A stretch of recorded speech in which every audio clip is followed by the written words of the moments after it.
Halo Sobat PPATK, selamat bergabung di Jumatan. Jumpa PPATK Pekanan bersama saya M. Natsir Konga dan narasumber terbaik. Kita dan kalian semua harus tahu agar terhindar dari tindak pidana pencucian uang dan pendanaan terorisme.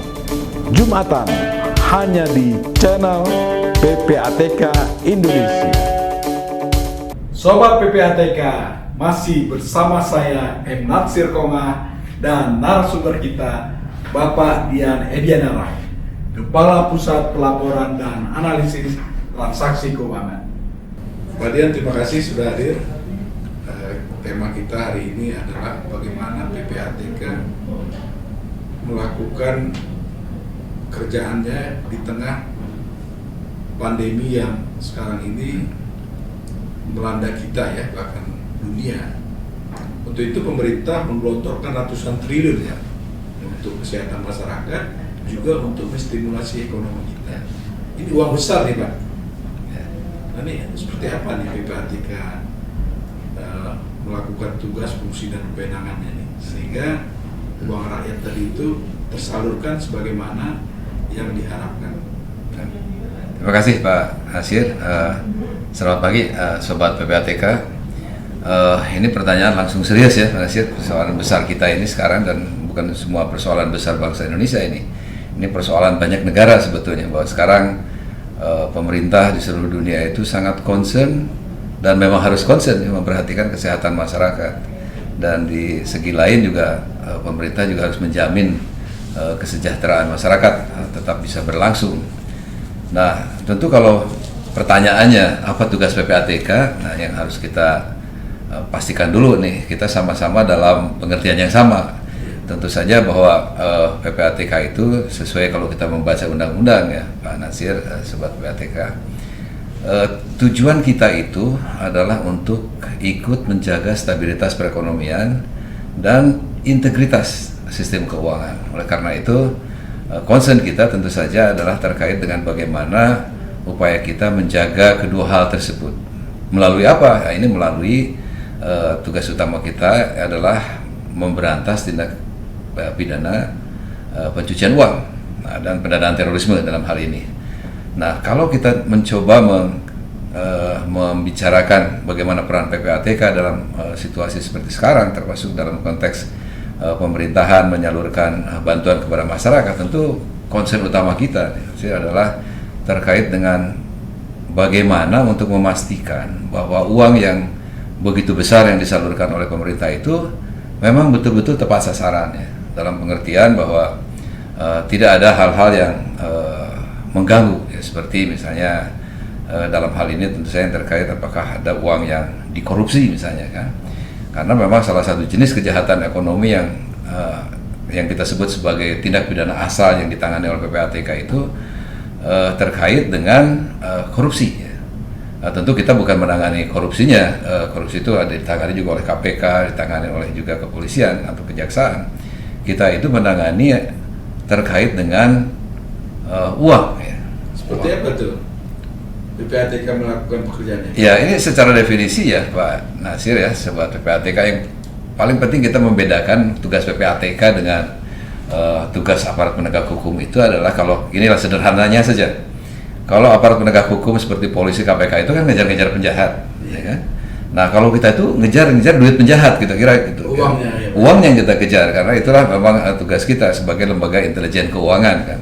Tugas kita adalah mengejar keuangan. Nah, kalau kembali dihubungkan dengan tadi peran kita untuk ikut serta memberikan kontribusi kepada untuk memastikan penyaluran dana emergency ini berjalan dengan lancar, ada terkait dengan masalah itu, masalah yang terkait bagaimana kita memastikan bahwa aliran uang ini tidak salah gitu. Aliran uang itu mengalir kepada memang orang yang berhak menerimanya kan, tidak malah mengalir ke tempat-tempat lain gitu kan. Datang-datang ke tempat-tempat itu Bapak gitu? Oh tidak, ini sistemnya kan kita memang bekerja menggunakan sistem kan, tentu saja. Kalau PPATK itu bekerja kan secara sistemik, bisa dikatakan gitu kan. Kita bekerja melalui sistem keuangan, kita bekerja melalui perbankan, kita bekerja tentu saja berkoordinasi dengan pemerintahan, dan lain sebagainya. Tetapi intinya adalah kita ini bukan barang baru loh gitu. Untuk mengawasi aliran dana yang terkait dengan APBN, APBD itu pekerjaan kita, salah satu yang pekerjaan utama kita, karena selama ini concern kita kan terhadap hasil-hasil kejahatan yang timbul karena adanya korupsi. Nah, kita concern terhadap itu. Oleh karena itu kita akan fokus saja kepada upaya kita untuk memastikan bahwa uang yang mengalir ini memang mengalir kepada tujuannya dengan tepat. Nah, Pak Nasir dan Sobat PPATK, ya kalau kita melihat apakah ini tugas seperti ini hanya dilaksanakan oleh PPATK, oleh lembaga intelijen keuangan seperti kita ini, PPATK ini, sebenarnya tidak gitu kan. Sebenarnya kita ini hampir semua negara sekarang kan memiliki program yang sama, emergency funding, namanya emergency funding. Jadi artinya memang memberikan bantuan kepada masyarakat yang membutuhkan dalam situasi memang kita terkena dengan wabah pandemi corona ini. Oleh karena itu ini sebetulnya ini bukan cuma kita yang melakukan, tapi dilakukan oleh banyak negara. Dan bahkan yang namanya Financial Action Task Force yang berbasis di Paris itu sudah membuat semacam guidance sebetulnya bagaimana kita menghadapi situasi yang terkait dengan pandemi corona ini, apa implikasinya terhadap tugas-tugas lembaga intelijen keuangan seperti kita, dan apa yang harus kita lakukan, fokus perhatian apa yang harus kita berikan terhadap kegiatan ekonomi dan transaksi keuangan tertentu misalnya. Nah, kita akan bekerja di jalur itu, Pak Nasir. Jadi kita akan memastikan bahwa dana itu akan berjalan sebagaimana seharusnya. Tentu ada lembaga lain di Indonesia yang memang tugasnya melakukan pengawasan, ada BPK, ada juga KPK, mungkin kalau terkait dengan masalah korupsi spesifik, ada juga lembaga-lembaga lain, mungkin BPKP dan lain sebagainya. Tetapi kita akan koordinasinya seperti apa, Pak? Ya, lembaga-lembaga lain tadi. Ya, koordinasi kita itu kan dilakukan secara formal maupun tidak formal. Nah, kita dalam pengertian kalau formal kita punya yang namanya Komite Tindak Pidana Pencucian Uang. Kita yang dibawahi oleh Kementerian Koordinator Politik dan Keamanan kita, Pak Mahfud MD itu. Tetapi juga kita selalu melakukan koordinasi dengan KPK, dengan kepolisian, dengan kejaksaan. Sekarang ada beberapa kasus yang nyata misalnya terkait dengan yang kita tangani yang cukup besar yang terkait dengan asuransi misalnya kan, itu kita sangat intens misalnya dengan kejaksaan, itu koordinasi itu otomatis berjalan. Nah, dalam konteks kasus-kasus yang sudah terjadi. Tetapi kalau kita lihat sekarang bagaimana upaya kita untuk mencegah gitu dan mengikuti bagaimana efektivitas penyaluran dana bantuan pemerintah ini, tentu kita juga bekerja dengan cara-cara yang agak sedikit berbeda. Artinya ini bukan penindakan, itu sebetulnya kan terkait dengan masalah pencegahan, dan memang kalau sudah tidak bisa mencegah baru kita melakukan langkah-langkah intelijen yang sudah baku diberikan kepada kita. Nanti kita harus bisa melakukan analisis, kita harus bisa melakukan pemeriksaan terkait dengan apakah ini benar terjadi sesuatu dan lain sebagainya. Tetapi intinya adalah kita ingin memastikan bahwa uang ini diterima oleh yang berhak, itu kan, itu memastikan begitu. Dan tentu ini pemerintah menerima yang kalau kita menerima yang berhak, bicara menerima yang berhak itu juga tidak sederhana, Pak. Karena kita itu dihadapkan pada situasi misalnya sekarang, pemerintah sering bergulat sekarang dengan data, ya kan? Ini datanya benar nggak sih, siapa menerima ini berhak apa tidak? Nah, itu persoalan lain, ya, artinya persoalan yang perbaikan data. Tetapi yang kita maksud ini oleh PPATK yang penyaluran yang tepat itu adalah bahwa jangan sampai dana ini justru dikorup loh dengan bahasa lugasnya itu kan. Jangan sampai kemudian dana ini disalahgunakan gitu kan oleh ya siapapun ya, pejabat pusat, pejabat daerah dan lain sebagainya. Sejauh ini udah ada temuan, Pak, dari PPATK? Tidak ada temuan, tetapi kita sudah memberikan perhatian khusus sebetulnya bisa dikatakan kepada kasus-kasus tertentu ya, yang antisipasi gitu, Pak, yang Bapak lakukan supaya ini jangan terjadi. Ya betul, Pak. Jadi ini justru yang kita lakukan ya. Kita langsung melihat kasus-kasus ini nih, apakah ini ada betul-betul ada niat atau ini hanya kecerobohan gitu kan dan lain sebagainya, atau karena mungkin ketidakpahaman prosedur dan lain sebagainya. Itu kita perhatikan betul itu, karena kita tidak ingin cepat-cepat mengatakan ini mengarah kepada korupsi, ini tindak pidana gitu kan. Tapi kalau tidak sengaja nggak apa-apa ya, Pak ya? Nggak, kita harus memastikan tugas PPATK itu memang unik. Dia tuh harus memastikan sesuatu yang mencurigakan menjadi jelas, Pak. Jadi makanya salah satu laporan yang wajib disampaikan kepada kita dari teman-teman pelapor seperti perbankan itu adalah laporan transaksi keuangan yang mencurigakan. Nah, yang mencurigakan itu belum tentu berujung benar-benar kejahatan. Ya, kalau mencurigakan ternyata ini masih ada sesuatu yang kelalaian yang luar biasa atau prosedur yang belum begitu dikuasai dan lain sebagainya. Tentu ada faktor-faktor yang kita sebut sebagai kesengajaan yang kita baca di situ. Nanti bagaimana kita melihat apakah ini by intention dengan kesengajaan dia melakukan ini, kita mulai lebih memperdalam kasus itu. Tapi kalau segala sesuatu bisa dicegah dan kemudian bisa diperbaiki, tentu itulah yang terbaik, karena intinya itu lembaga negara seperti PPATK ini tentu saja kan tugasnya adalah memastikan bahwa segala program pemerintah itu berjalan lancar intinya nih. Jangan sampai kemudian menghambat malah kan rakyat yang sudah misalnya sudah megap-megap ingin menerima bantuan itu kemudian malah terhambat. Itu yang tidak boleh terjadi. Dan ini memang persoalan yang paling utama di kita. Artinya dalam konteks penyaluran termasuk juga APBN, APBD ini adalah memastikan ini sebetulnya memastikan antara governance dan efektivitas nih dan efisiensi juga dalam hal ini. Ini sesuatu hal yang harus kita selalu hadapi kelihatan setiap saat. Artinya kita ingin memastikan bahwa semua program pemerintah berjalan lancar. Pada waktu bersamaan kita harus juga bisa melakukan pencegahan dan pemberantasan itu kalau terjadi sesuatu nih dengan uang pemerintah ini gitu kan, uang negara ini yang disalurkan melalui APBN maupun APBD itu. Nah, ini bukan sesuatu yang baru. Bisa dikatakan semenjak PPATK kita berdiri pun sebetulnya itu sudah kita melakukan upaya-upaya yang sistematis terhadap itu. Jadi kalau pertanyaannya tadi kembali ke pertanyaan semula yang disampaikan Pak Nasir, bagaimana nih dalam suasana pandemik? Itu bukan sesuatu yang terlalu sulit buat kita, karena selama ini pun kita selalu melakukan selalu melakukan ya quote unquote itu pengawasan terhadap penyaluran APBN dan APBD. Ini hanya tinggal bagaimana kita mengganti fokus saja sekarang itu. Jadi Bapak sudah cerita bagaimana tentang mengantisipasi saluran bantuan itu supaya tepat guna, tepat sasaran seperti itu kira-kira. Yeah. Nah, bagaimana dengan stimulasi ekonomi yang diberikan oleh pemerintah? Yeah. Misalnya untuk intensif pajak misalnya ya, atau Yeah. bagaimana supaya ekspor kita bergeliat kembali. Nah, ini kan juga banyak permainan, dikasih bantuan tapi menyalahi juga aturan dan yang Pak Dian lebih tahu lah bagaimana cara bermain mereka gitu. Iya, jadi begini Pak Nasir, ya, kalau tentu saja semua niat, semua kebijakan pemerintah itu pasti positif ya.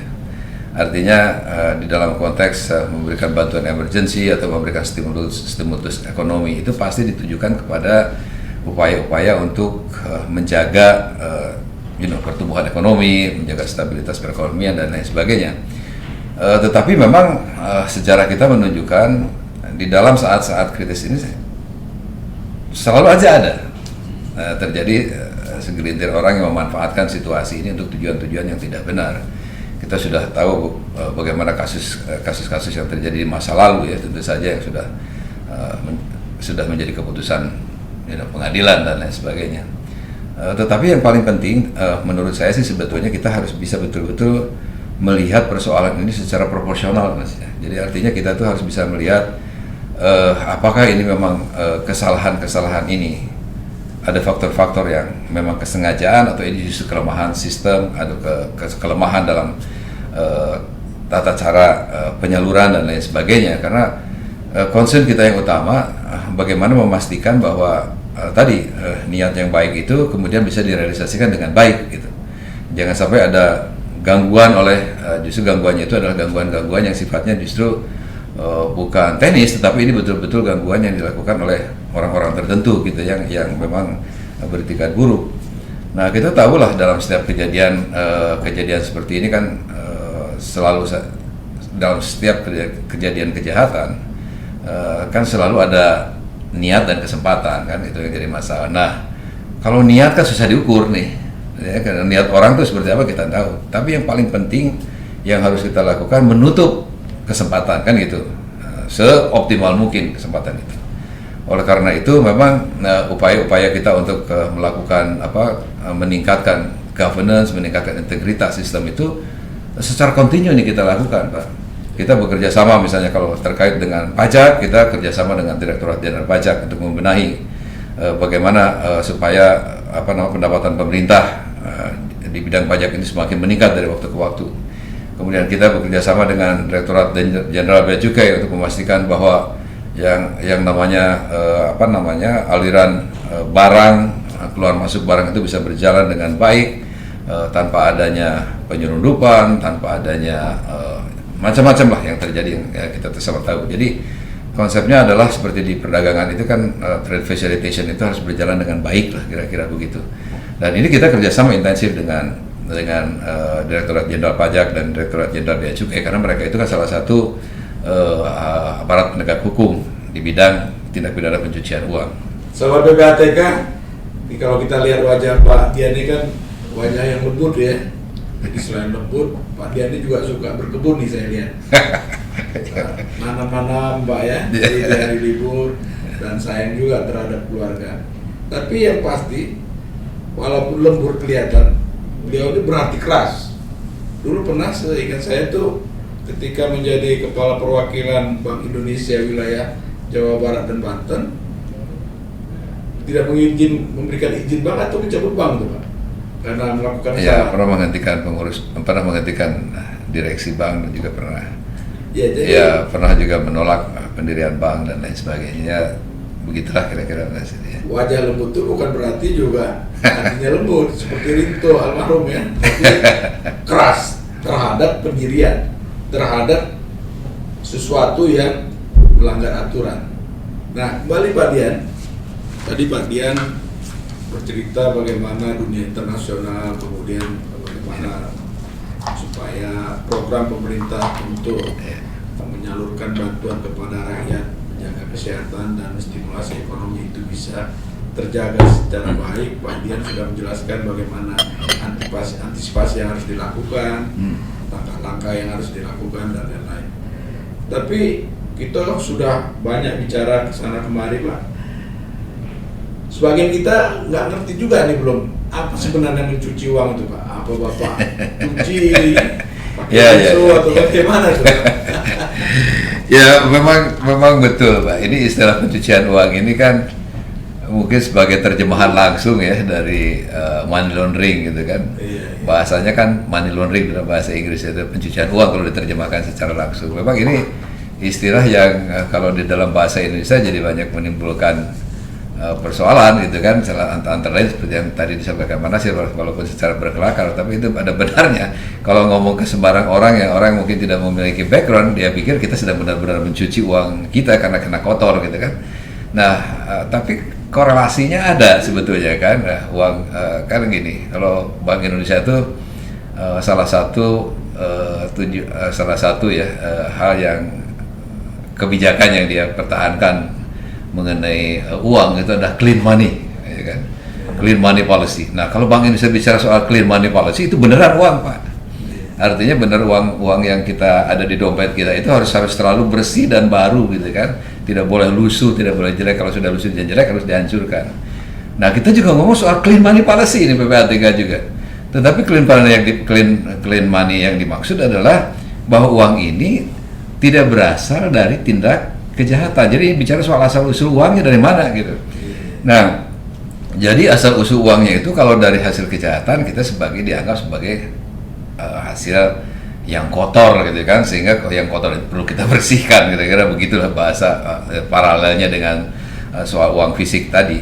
Nah, sehingga upaya kita menjelaskan kepada masyarakat itu tidak semudah dengan menjelaskan tindak pidana asal, misalnya tindak pidana. Kalau orang menggambarkan korupsi, menjelaskan korupsi misalnya gampang itu. Nah, berarti hanya membayangkan ada sejumlah uang yang dicuri kan, begitu kira-kira kan. Kalau kita membayangkan ada kejahatan yang terkait dengan narkoba, kita bisa membayangkan dengan cepat. Oh, ini ada orang yang jualan narkoba kemudian ditangkap polisi dan selesai, gampang, semua orang akan gampang. Tetapi begitu mengatakan pencucian uang, maksudnya orang akan bertanya, maksudnya pencucian uang kok kejahatan ya, gitu kan? Pasti akan orang bertanya begitu. Yang dimaksud adalah sebetulnya adalah tindak lanjut nih dari kejahatan ekonomi tadi nih, korupsi, narkoba, penghindaran pajak dan lain sebagainya itu. Ini orang itu biasanya, bukan biasanya, tentu saja kalau yang kita hadapi sekarang ini yang namanya korupsi, kejahatan narkoba itu bukan, dan kejahatan-kejahatan ini bukan dalam skala kecil ya. Ini skala selalu besar. Nah sehingga ini yang terjadi kemudian orang yang memiliki uang yang besar dari hasil kejahatan itu pasti berupaya kan menaruh uangnya tuh sedemikian rupa aman. Bahkan asal usulnya tuh disembunyikan. Dia ingin kalau koruptor kan tidak mungkin ngaku aja saya ini banyak duit nih hasil korupsi, kan nggak mungkin kayak begitu kan. Narkoba juga ngaku begitu. Yang dia akan lakukan sebagai konsekuensinya adalah bagaimana ngumpetin asal usulnya ini nih. Inilah yang disebut dengan pencucian uang. Mula-mula uang ini ditaruh ke bank gitu kan, ini sebagai layering itu, kemudian dari bank ini ditransfer ke bank lain gitu kan, mulai integration dan lain sebagainya. Itu proses money laundering yang akibatnya adalah semakin jauh nih berputar uang ini, semakin tidak jelas nih uang ini apa untuk bisa kita tracing, untuk kita bisa ikutin. Nah, jadi inilah yang namanya tindak pidana pencucian uang itu adalah upaya mereka menjauhkan, menyembunyikan ini nih. Dan PPATK itu sekarang harus memastikan bisa ngejar-ngejar ini gitu. Uang yang sudah ditaruh kemana-mana, diputar-putar di dalam negeri maupun ke luar negeri itu kita harus ngejar semua terus sampai ketemu nih, sampai ketemu dan bisa diambil oleh negara gitu kan. Nah, kenapa ini menjadi penting? Mungkin teman-teman itu sobat PPATK harus, ini penting ini diketahui. Kenapa kita harus menguber-nguber sedemikian rupa hasil kejahatan sampai habis mereka ketemunya gitu kan, sampai betul-betul tuntas. Karena dalam pemahaman kita nih, pemahaman PPATK, semua efektivitas pemberantasan tindak pidana ekonomi, mau korupsi, mau narkoba, mau illegal logging, illegal fishing, mau yang terkait dengan penipuan dan lain sebagainya itu tidak akan mungkin berhasil efektif kalau tidak diikuti dengan tindak pidana pencucian uangnya. Jadi kalau misalnya ada orang katakanlah ya mencuri uang 10 miliar nih ya, ada korupsi dia 10 miliar. Kemudian diputuslah, udah masuk, ditangkap, masuk pengadilan, kemudian diputus hukuman 5 tahun katakanlah. Barang yang disita katakanlah 2 miliar dari 10 miliar itu. Pertanyaannya buat kita adalah yang 8 miliar itu kemana? Selama 8 miliar itu masih ada dan kita tidak bisa menemukannya, penjahat tadi kan hanya tinggal menyelesaikan saja masa hukumannya itu kan. Jadi mudah-mudahan ada remise dan lain sebagainya karena berkelakuan baik selama di penjara, akhirnya lepas 3 tahun katakan. Berapa miliar dia bisa nikmati? Berapa miliar yang masih bisa nikmati? Itu kalau begitu mana bisa orang kapok gitu. Jadi buat saya pribadi sekarang salah satu yang menjadi prioritas kita sekarang ini saya sebagai kepala PPATK itu memastikan bahwa kerjasama kita dengan aparat penegak hukum itu menangani masalah ini. Jadi semua aparat penegak hukum terutama di dalam tindak pidana perekonomian tentu saja itu memastikan bahwa setiap tindak pidana yang ditindak oleh mereka, yang ditangani mereka itu harus nantiasa diikuti dengan tindak pidana pencucian uangnya. Jadi jangan sampai dipisah atau jangan sampai juga malah tidak ditindaklanjuti gitu. Karena tanpa ini teman-teman, tanpa ini nih sobat PPATK, kita tuh akan sulit mengatasi kejahatan seperti ini. Selalu saja ada orang yang berani berspekulasi, kalau saya nyuri 10 miliar dihukum 5 tahun ya nggak apa-apa gitu kan. Nah, jadi memang kita sedang berupaya sekarang berkoordinasi dengan aparat penegak hukum menyamakan persepsi ini. Yang karena sebetulnya hasil analisis yang dikeluarkan oleh PPATK atau hasil pemeriksaan yang dikeluarkan oleh PPATK itu pasti nilainya signifikan. Kita tidak menangani clustering. Yang receh-receh gitu. Yang receh-receh kita tangani, itu bukan urusan kita. Itu ada teman-teman lain, ada saber pungli misalnya kan yang menangani masalah penyuapan kecil-kecilan dan lain sebagainya. PPATK itu pasti menangani yang gede karena salah satu kriteria yang harus kita pakai ketika kita menangani sesuatu kasus itu adalah risk based, ya kan, risk based approach yang kita sebut sebagai risk based approach, tapi bukan yang dimaksud di perbankan. Ya, risk based approach itu yang dimaksud risiko yang terbesar nih yang kita hadapi di tindak pidana pencucian uang itu apa? Misalnya katakan korupsi kan, korupsi nomor 1, narkoba nomor 1, korupsi nomor 2 misalnya. Kita fokus nih, tapi korupsi ini kan juga ada skala teri dan skala kakap atau paus gitu kan kira-kira. Sementara juga yang terkait dengan narkoba juga sama, ada yang kelasnya pedagang, ada kelasnya bandar gitu kan, sindikat. Nah, kita itu concern ke itu, Pak. Concern ke sindikat narkoba, kita concern ke koruptor gede gitu kan. Ya, Pak. Yang besar-besar itu, karena kalau tidak ya tentu saja nanti kita akan overstretch istilahnya itu kan.